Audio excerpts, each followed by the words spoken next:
Lead, inspire, motivate, and empower.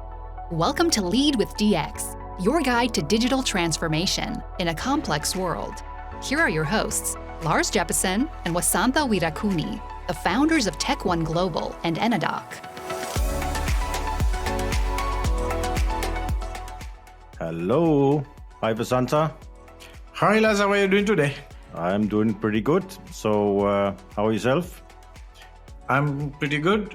And are you feeling robotic? I'm really, since morning I had a lot of colds, so I'm feeling almost like robotic. One cold after the other one. Yeah, it's busy days, especially when you are working from home, because now we have gone some kind of a hybrid here at least. So more and more things are happening outside, and you realize that if you do one thing outside, you have to cancel 6 things that you used to do back home.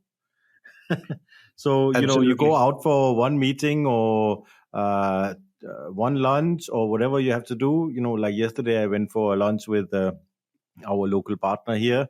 And, it cost me 2 meetings before that lunch and 3 meetings after that lunch. So, but it was worthwhile to see people, face to face. And, I think we are discussing, how things are going to go going forward. Everybody's now shaking hands. Nobody's wearing a face mask, except when we go outside. So, how long time are we going to be happy to, stay at home? Are we going to want to come back to the office again? When things are like this, I don't know. We'll see. So yeah, true. Yeah, true. I think there are 2 sides to the story, Lars. One is we need to learn a lesson from what happened, and need to adapt or have some resilience. Resilience to your business. But in the meantime, I think humans are more social animals, right? So we also can't stay away from meeting each other, right? Yeah. So what better than if you can automate stuff when you're not there? I mean, a lot of the things that we do is actually quite mechanical, right? So, so if you think about it, we prepare stuff, we send emails, we reply to emails, we approve stuff. Things that probably a lot of it could be done easier or to be automated. I mean, I remember when I got my first PC, there was some kind of a little, like an automation thing in those days, right? Mm-hmm. That could do different things and so on. I guess it's still there, but we kind of got into a different mode using our laptops, PCs, computers, so on, right? But in reality, there's a lot of things that can be automated. So typically, when you think about automating stuff, things like workflows come to your mind.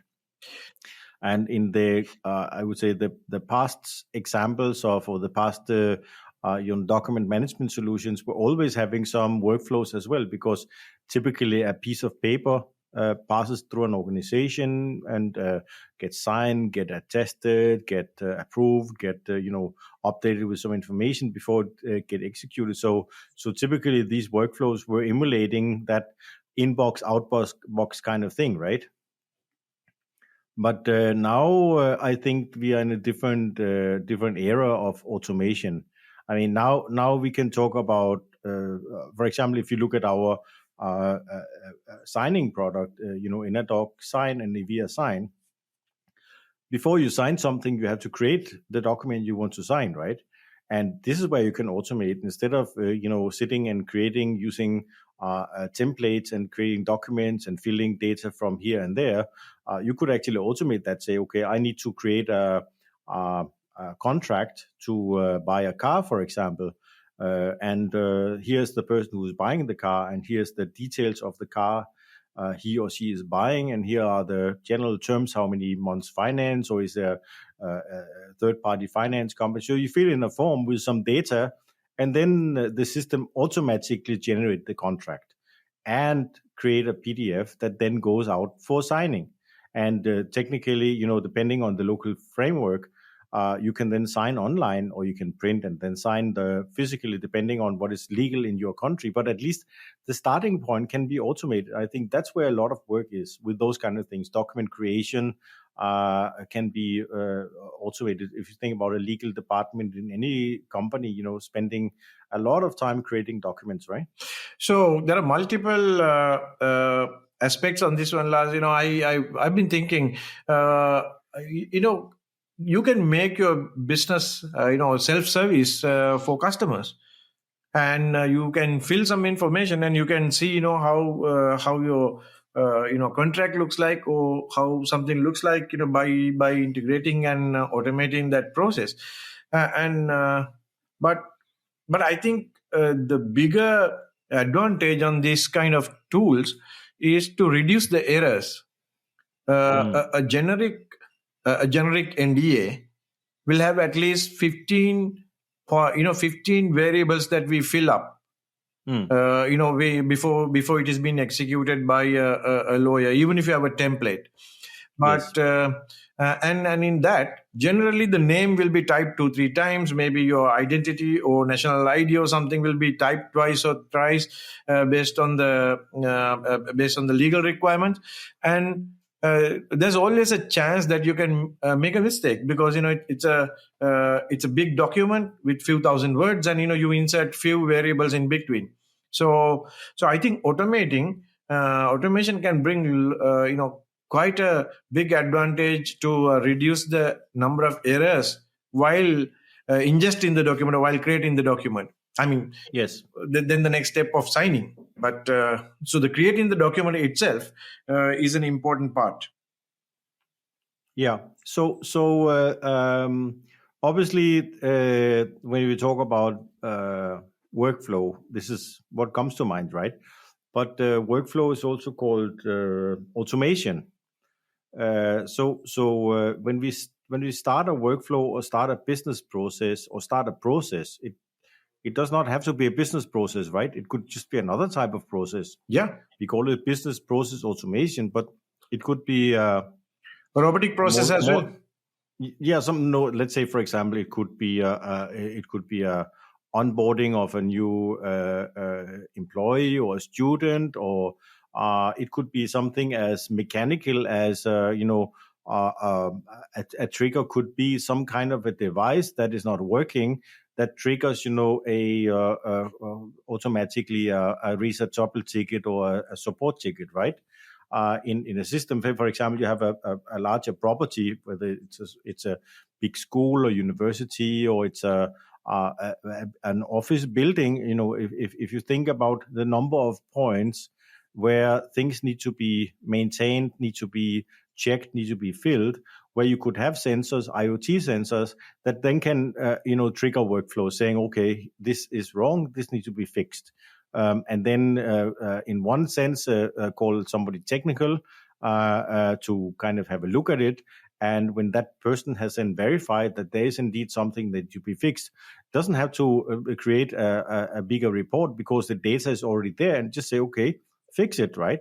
And then automatically we can fill generators with fuel, or call for spare parts and things. So there's a big scope of automation in today's world. So we could spend more time, going for the meetings, or going for the social part of our business, right? So how do you see that? I mean, do you know of any good use cases that a normal company could use for automating those kind of processes? Well, Lars, at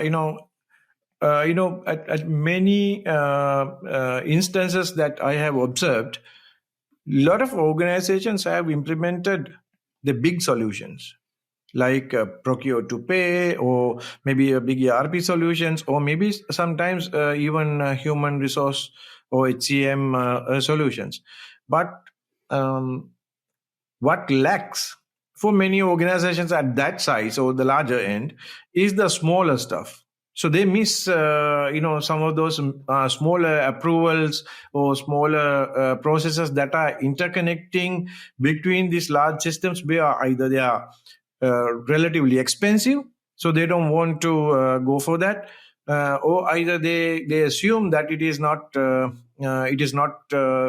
visible, or it is not giving a kind of a return on investment.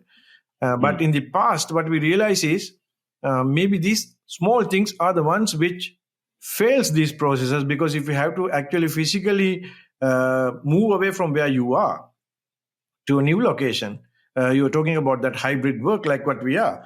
So that is where I think those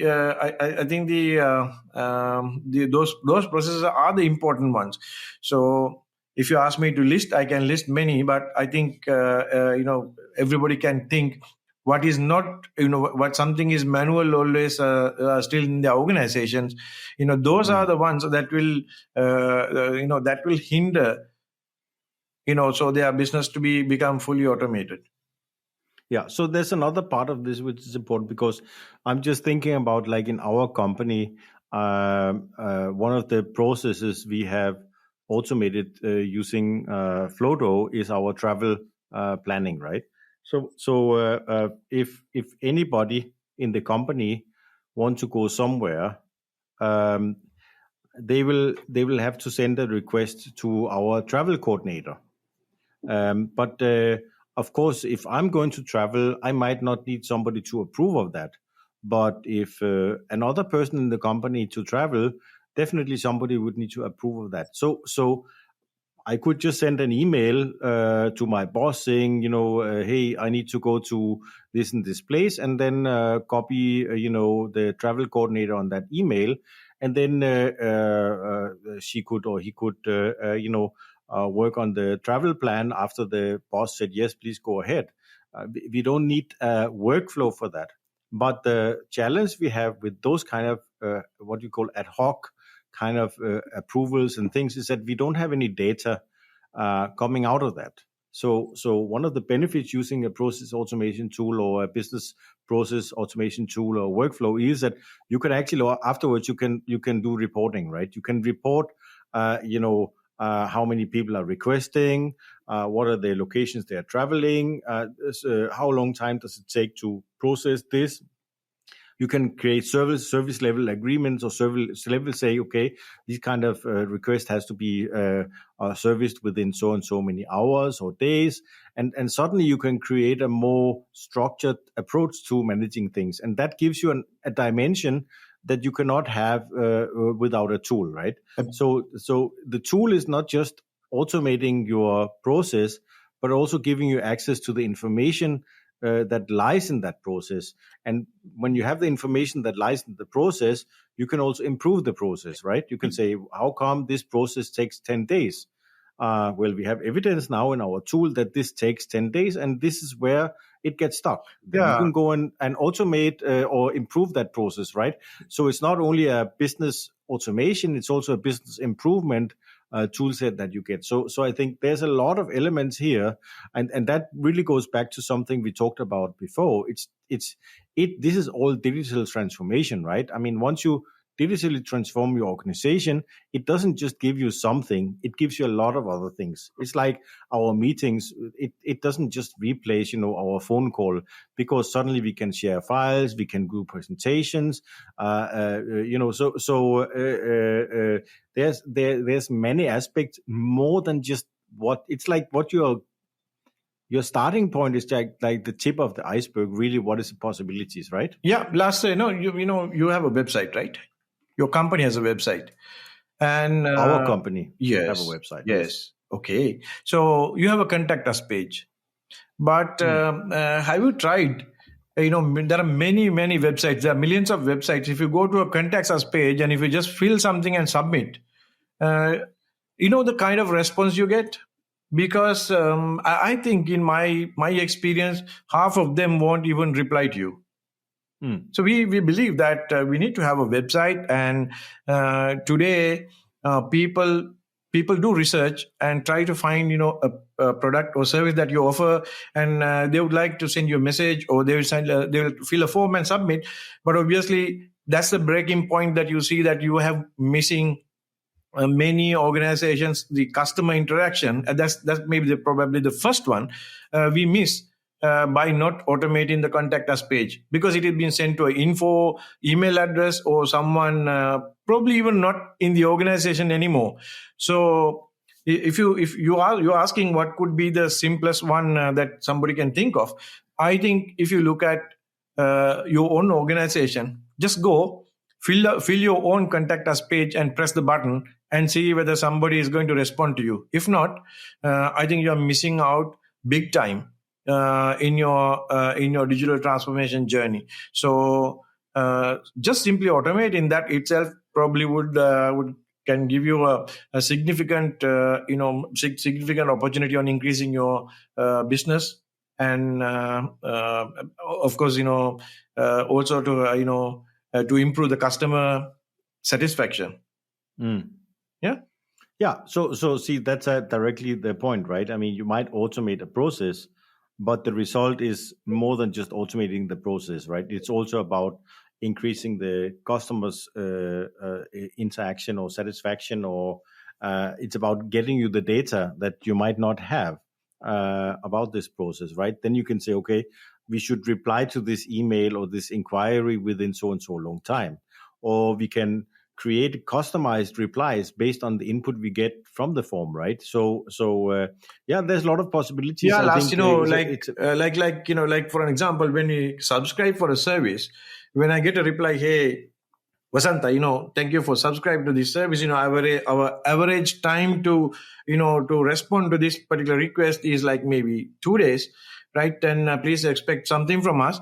I feel more comfortable with that organization, and tools like Flodo allow you to keep on measuring those processes and process outcomes, and create SLAs, or basically tell users average this kind of time is expected to execute this kind of work. I think it creates more confidence, and I think mutual trust between the customer and your organization as well. Yes. Yeah. And you can then create in the back end also reminders to the person who's supposed to act on this, right? Of course. Yeah. So, okay, fantastic. So, business process automation, Flodo still has a big scope of things, and there's more dimensions in this really than what meets the eye. I think it's something that if anybody is having any ideas or any use cases that they want to explore, it's something we should discuss, right? So please, feel free to reach out, because we have a good team who has experience in this since many years, and can help you to address those pain points in the organization. And it can be that you're perfectly okay with what you're doing, but you can still improve and get benefits out of that. And remember that digital transformation is not only about fixing the past, but it's also about creating opportunities for disruption in the present. So once you have a better tool set, you have more capacity in your organization to explore growth avenues. Absolutely true, Lars. So yeah, we can make it short and sweet. Yeah. So if anybody has any ideas on this, or any concerns or any questions, please feel free to comment, and we will see if we can automate the replies that you will feel comfortable that will reply, or there will be a real human behind. I don't know, but we'll be right there. And thank you very much, Wasantha. Have a great day ahead. Thank you, Lars. Thank you so much. Okay, take care. Bye. Take care. Bye. Thank you for listening. Don't forget to rate and review our podcast, and be sure to subscribe to get the latest updates. Let's talk again soon.